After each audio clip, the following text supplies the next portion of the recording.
국내외 이슈 진단을 통해 시장 흐름을 예측해보는 증시 저격 시간입니다. 도움 말씀을 김우식 와운의 파트너 나와 계십니다. 안녕하십니까? 안녕하십니까? 네, 지난주 글로벌 증시 9월 FOMC 회의 결과를 소화하면서 높은 변동성 나타냈는데요. 네. 차익 실현의 빌미가 되지 않았나 이런 생각도 듭니다. 전반적으로 어떻게 보셨습니까? 그렇죠. 상반기에 우리 글로벌 증시가 워낙 많이 올랐기 때문에 예. 뭐 여차하면 팔려고 하는데 또 딱 걸렸죠. FOMC 회의가 예. 우리 생각보다도 좀 매파적으로 지금 견해가 전체적으로 나온 것 같습니다. 해서 중국 정도만 금요일 급등하면서 이제 플러스를 나타냈을 뿐 나머지 증시는 다 급락을 했다. 그렇게 봐야 될 것 같습니다. 미증시 뭐 2년 만기, 10년 만기 국채금리 계속 올라가지요. 거기다 예. 국제유가 상승하고 있고 매파적인 FOMC 회의 결과 그리고 또 회의 끝나고 나니까 또 연준 위원들이 다 또 매파적인 발언이 이어지고 있지 않습니까? 이런 것 예. 때문에 빅테크주는 물론이고 대부분 섹터가 고르게 하락을 했다. 그렇게 봐야 되겠는데 역시 메인 이벤트 FOMC 회의가 좀 아쉬웠습니다. 금리 동결까지 하면 우리가 예상했던 거지만은 예. 올해 한 번 정도 더 금리 인상할 수 있다는 느낌, 그리고 특히 점도표를 통해서 보면 내년 금리에 대해서 올라갔지 않습니까? 여기에 대해서 우리가 해석할 수 있던 부분은 뭐냐면 결국은 우리 시장이 최근에 움직였던 것은 위로 상반기에 좋았던 것은 내년 금리 인하의 기대감이 있었거든요. 그래서 이번에 나왔던 점도표는 그런 기대에 꿈도 꾸지 말라는 신호를 준 게 아닌가 해서 실망감 때문에 급락을 했다 봐야 되겠죠.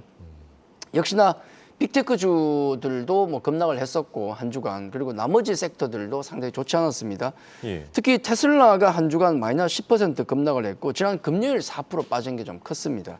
그리고 아마존이 마이너스 8%, 엔비디아, 구글도 마이너스 5% 하락하면서 매그니피센트 7 종목 중에서 한 2개 정도를 제외하고는 다 급락이 나오면서 지수를 끌어내렸고요. 나머지 빅테크도 마찬가지지만은 원자재, 뭐 금융, 헬스케어, 에너지, 필수 소비재 등등도 모두 하락하면서 좀 무거운 분위기였다. 그렇게 말씀드릴 수 있겠고, 국내 증시를 보면 우리도 역시 FOMC 회의의 영향권 하에서 굉장히 무거운 흐름이었습니다. 특히 예. 우리는 반도체주, 그 전주죠. 반도체주가 좀 급등을 했었고 또 금융투자 쪽에서 2조가 들어왔는데 이게 오히려 지난주엔 독이 돼버린 겁니다. 금융투자 쪽에서 오히려 거꾸로 물량을 개워내면서 지수를 무겁게 했고 반도체 TSMC 관련 이슈 때문에 또 급락이 나왔지 않습니까? 해서 예. 지수가 굉장히 좀 무거웠고 특히 수급을 놓고 보더라도 뭐 달러 강세 때문에 외국인도 재미없고요. 기관 재미없고 고객이 조금 줄어들고 있지 않습니까? 전반적으로 수급 주체가 전반적으로 지금 강하게 시장을 이끄는 쪽이 없기 때문에 무거웠다. 그렇게 말씀드릴 수 있겠고 그러다 보니까 이런 수급 요인까지 겹치면서 코스닥 시장은 거의 뭐 글로벌 1위의 하락폭을 기록하지 않았나 그렇게 볼 수 있겠습니다. 그래서 많이 오른 섹터는 차익 매물이 나온다고 빠지고 또 낙폭 과대주들 순환매를 올라오긴 하는데 일시적이고요. 다만 이런 안 좋은 흐름 속에서도 몇몇 개 종목이 특징적이었는데 큰 폭의 하락 이후에 약간의 기대감을 주는 것은 지난 금요일 한미반도체, 이오테크닉스라든지 또 의류장비, 원텍, 로봇주 중에 SPG 같은 종목이 큰 낙폭 이후에 좀 제법 반등이 나오면서 약간의 불신은 아직 살아있다. 그렇게 정리를 해드리겠습니다. 알겠습니다. 지난주 글로벌 증시 상황 확인해봤고요. 이번 주에는 어떤 일정들 예정돼 있는지 표를 통해서 같이 확인해 보시죠. 자, 우선 현지 시간 25일 월요일에는 미국에서 8월 댈러스 여는 제조업 지수가 공개됩니다. 또 26일에는 미국의 9월 컨퍼런스 보드 소비자 기대 지수가 발표되고요. 한편 27일에는 마이크론 테크놀로지가 실적을 발표하고 28일에는 미국의 2분기 GDP 그리고 제롬 파월 의장의 연설이 예정돼 있습니다. 끝으로 29일에는 연준이 중시하는 물가 지표죠. 미국의 8월 PCE 물가 지수가 공개되는데요. 자, FOMC가 지나가고 이제 경제 지표들 하나씩 나올 예정입니다. 어떻게 보십니까? 이번 주 일정 중에 가장 큰 것은 역시 연휴입니다. 이게 가장 큰 일정이 그렇죠. 되겠고 아무래도 압박이 올 수밖에 없어요. 긴 연휴를 앞두고 주식을 들고 갈 것인가 팔고 갈 것인가 이제 3일 동안 굉장히 고민을 하셔야 되는데 그것 외에 중국도 이제 금요일부터 춘절 휴장입니다. 이제 긴 연휴에 들어가게 되는데 그것과 더불어서 또 FOMC 회의가 끝난 직후이기 때문에 연준 인사들의 입을 주목해야 되는 거의 이번 주는 매일 연준 인사들의 어떤 발언들이 있습니다. 특히 이제 파월 연준 의장 같은 경우는 28일 다시 한번 스탠스를 확인할 수 있을 것이고 물론 지금 이미 분위기는 매파적으로 잡았기 때문에 뭐 기대할 건 없을 것 같아요. 근데 어쨌든 부담은 좀 줄 것 같고 두 번째 이제 경제 지표로서 중요한 것은 미국 2분기 GDP 확정치하고 또 PC 물가지수가 중요하고 또 중국의 차이신 제조업 PMI가 나오지 않습니까? 이런 것 챙겨야 되고요. 그리고 기타 이제 일정 중에서는 한중일 고위급 회담이 이번 주에 있습니다. 이번에 항저우 아시안 게임에서 우리 총리와 함께 시진핑 또 독대가 있었지 않습니까? 이런 부분을 생각한다 그러면은 이 행사도 중요하고 그리고 이번 주 29일 29일까지 아니라 30일 보면 예. 테슬라의 AI 대회가 있거든요. AI 대회. 이때 아마 또 자율주행 관련이라든지 또 요즘 굉장히 또 부각받고 있는 로봇 예. 테슬라 봇 옵티머스에 대한 어떤 발전 과정을 더 볼 수 있지 않을까 하는 행사가 있겠고 그 외에 이제 실적 발표도 중요한 게 있는데 이번 주에 미국의 마이크론의 실적 발표가 있습니다. 반도체 관련 또 어떤 힌트를 얻을 수 있겠고 그리고 예. 나이키 실적 발표가 있는데 나이키도 요즘 엉망이거든요. 왜냐하면 중국 쪽에 매출이 안 나오기 때문에 해서 그렇죠. 중국과 반도체를 체크할 수 있는 마이크론과 나이키 실적 발표도 꼭 체크하셔야 된다. 그렇게 말씀드리겠습니다. 예, 알겠습니다. 방금 말씀해 주실 때 이번 주에 가장 큰 이벤트는 휴장, 그러니까 추석일 수가 있다 이렇게 얘기해 주셨는데요. 한국은 추석이고 중국은 뭐 국경절로 좀 오랫동안 쉬어갑니다. 네. 이번 주 증시는 어떻게 보십니까? 전반적으로 경계감이 좀 많이 있지 않을까요? 주말 동안에 연준 매파적인 또 연준 인사들의 발언도 좀 있었고 연휴가 예. 있기 때문에 아마 거기에 대한 경계감이 있을 것 같습니다. 어떤 수급 주체도 감히 베팅을 못할 것이다라는 생각이 드는데 FOMC의 결과가 좀 아쉬웠죠. 시장의 발행과는 조금 멀어지는 그런 모습이었다는 부분을 보면 아쉽지만 다만 연준이 한 가지 자신감을 보인 게 있습니다. 우리가 나쁜 걸 보면 긍정적인 측면도 보셔야죠.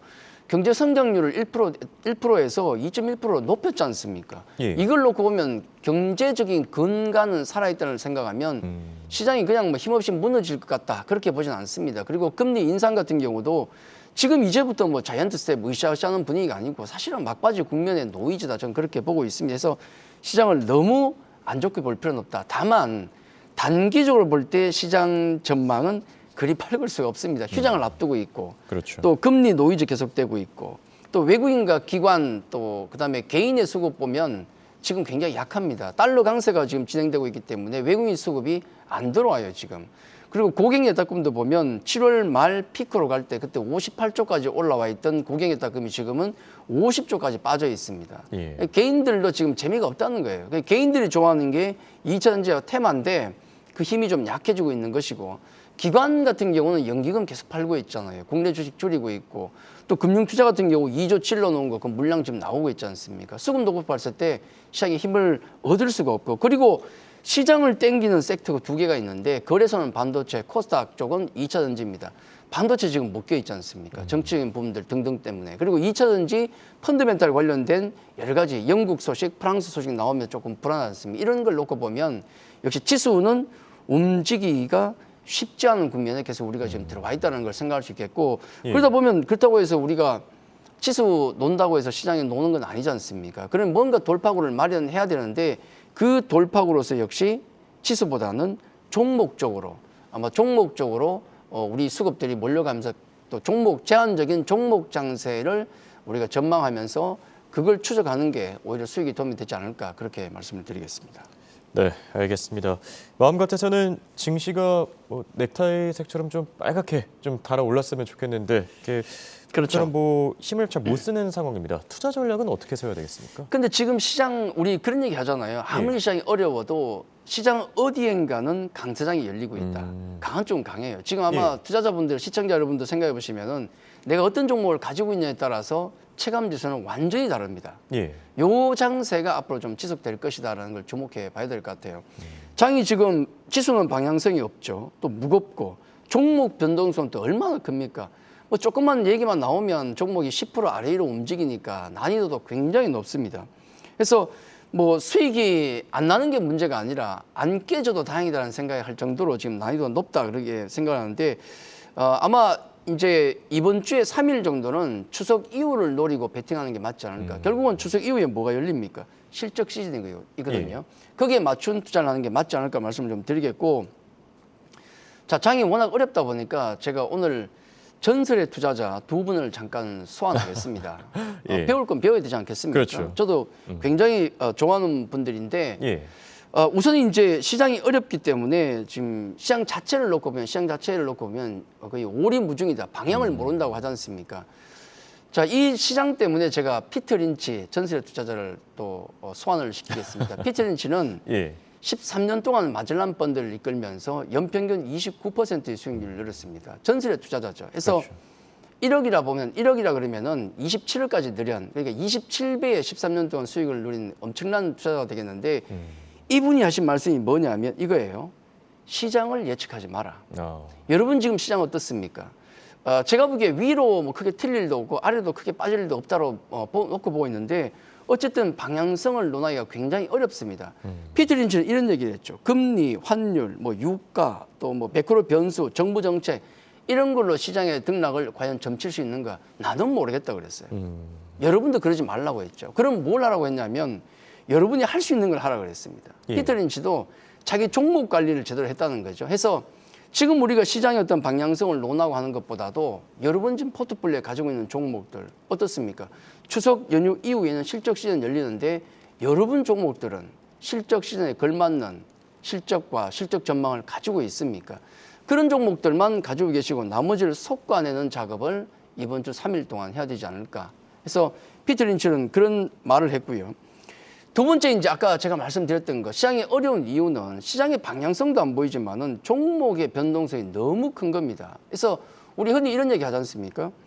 증시 시장 우리가 주식 투자는 예측의 영역이 아니라 대응의 영역이다 그러는데 지금 솔직히 대응 되십니까?